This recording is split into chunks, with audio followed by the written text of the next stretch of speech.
Kemenangan demi kemenangan yang berhasil diraih oleh Trunojoyo menimbulkan kecemasan bagi Pangeran Adipati Anom. Akhirnya berbalik mendukung ayahnya untuk menghadang Trunojoyo.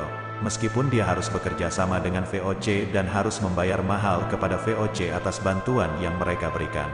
Selamat datang di saluran YouTube Taksakaseta. Saya harap Anda dalam keadaan baik dan siap untuk menyelami sejarah yang terjadi di masa lalu yang menarik bersama kami.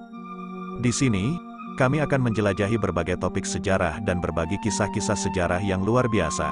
Jangan ragu untuk berinteraksi melalui kolom komentar dan jangan lupa untuk tekan tombol subscribe, agar tetap terhubung dengan konten-konten menarik di masa mendatang. Mari kita mulai petualangan ini dan saya harap Anda menikmati setiap momennya.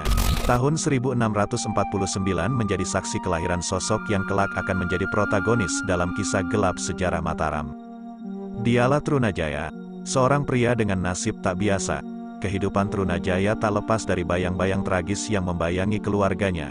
Pamannya yang merupakan seorang pangeran Sampang, Cakraningrat II, turut bermain dalam sandiwara kehidupannya. Namun, nasib buruk tidak berhenti di situ. Ayahnya tewas terbunuh atas perintah Amangkurat I pada tahun 1656, menyebabkan benih dendam tumbuh subur dalam diri Trunajaya.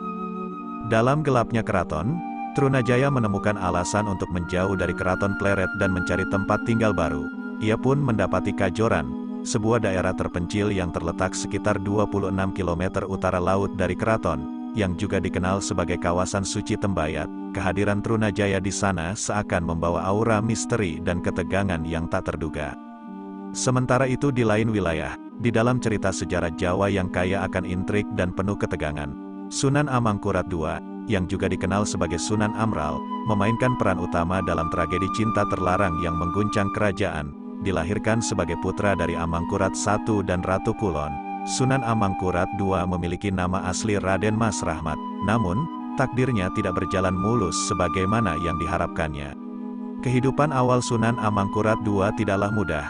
Setelah kehilangan sang ibu, ia dibesarkan di kota Surabaya oleh kakek dari pihak ibu, yakni Pangeran Pekik, sebagai putra mahkota. Masa depannya semestinya cerah. Namun, takdir membawanya pada jalan yang berliku, ketika berita mengejutkan tentang rencana ayahnya untuk menggantikan posisinya sebagai Adipati Anom dengan saudaranya, Pangeran Singasari, mencuat ke permukaan. Perseteruan di antara ayah dan anak ini menimbulkan ketegangan yang semakin mendalam, dan pada tahun 1661, Sunan Amangkurat II memutuskan untuk memberontak. Namun, sayangnya, usaha pemberontakannya berhasil dipadamkan oleh Amangkurat I. Namun, peristiwa menarik lainnya terjadi di tahun 1668.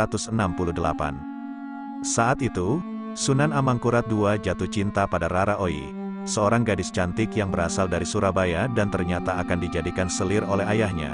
Dengan bantuan kakeknya, Sunan Amangkurat II berhasil menculik Rara Oi dari ayahnya dan menikahinya. Sayangnya, tindakan ini memicu kemarahan besar Amangkurat I, yang mengakibatkan tragedi berdarah. Amangkurat I membunuh Pangeran Pekik beserta seluruh keluarganya dan pengikutnya sebagai hukuman atas peristiwa tersebut. Sunan Amangkurat II sendiri akhirnya diampuni, tetapi tidak lepas dari rasa penyesalan dan keputusasaan. Dia dipaksa oleh ayahnya untuk membunuh Rara Oi dengan tangannya sendiri sebagai pengorbanan yang mengerikan. Tragedi cinta ini mencatatkan kisah pahit yang melibatkan cinta, pengkhianatan, dan penderitaan di dalam keluarga kerajaan yang berkuasa. Pada tahun 1670, sebuah tawaran menarik dan berani menghampiri Raden Trunojoyo dari Pangeran Adipati Anom, putra mahkota Kesultanan Mataram. Pangeran Adipati Anom berencana untuk menggulingkan tahta ayahnya sendiri, Amangkurat I. Dia meminta bantuan Trunojoyo untuk melancarkan upaya kudeta tersebut. Tanpa ragu, Trunojoyo setuju dengan tawaran tersebut. Namun, di balik keputusannya yang berani, ada dendam yang membara dalam diri Trunojoyo terhadap Mataram. Selama ini, Mataram telah menjajah tanah kelahirannya, Madura. Kesempatan untuk membantu Pangeran Adipati Anom dalam menyongsong kesempatan bersejarah ini terlalu sayang untuk dilewatkan. Kemenangan demi kemenangan yang berhasil diraih oleh Trunojoyo menimbulkan kecemasan bagi Pangeran Adipati Anom, putra mahkota, yang kelak dikenal sebagai Amangkurat II. Akhirnya berbalik mendukung ayahnya untuk menghadang Trunojoyo. Meskipun dia harus bekerja sama dengan VOC dan harus membayar mahal kepada VOC atas bantuan yang mereka berikan. Kisah ini bermula dari penaklukan Madura oleh Sultan Agung Hanyakarakusuma, raja terbesar Mataram Islam, pada tahun 1624. Mataram kemudian menaklukkan wilayah pesisir Jawa bagian timur lainnya, termasuk Tuban dan Gresik. Trunojoyo sendiri memiliki hubungan keluarga dengan Mataram, sebagai cicit Sultan Agung. Trunojoyo memulai aksinya dengan menculik dan mengasingkan saudara tirinya, Cakraningrat II, yang merupakan penguasa Madura saat itu. Trunojoyo tak menyukai kepatuhan Cakraningrat II terhadap Mataram dan melihatnya sebagai bentuk penjajahan. Dengan tekad bulat untuk membantu Pangeran Adipati Anom, Trunojoyo memperoleh dukungan penuh dari rakyat Madura yang telah jengah dengan penguasaan Mataram. Mereka merasa senasib sepenanggungan dengan Trunojoyo dalam perjuangan melawan penjajahan. Kemenangan demi kemenangan diraih Trunojoyo, termasuk menguasai pusat kekuasaan Mataram di Pleret. Namun, keputusannya untuk memaksakan perlawanan menarik perhatian Belanda.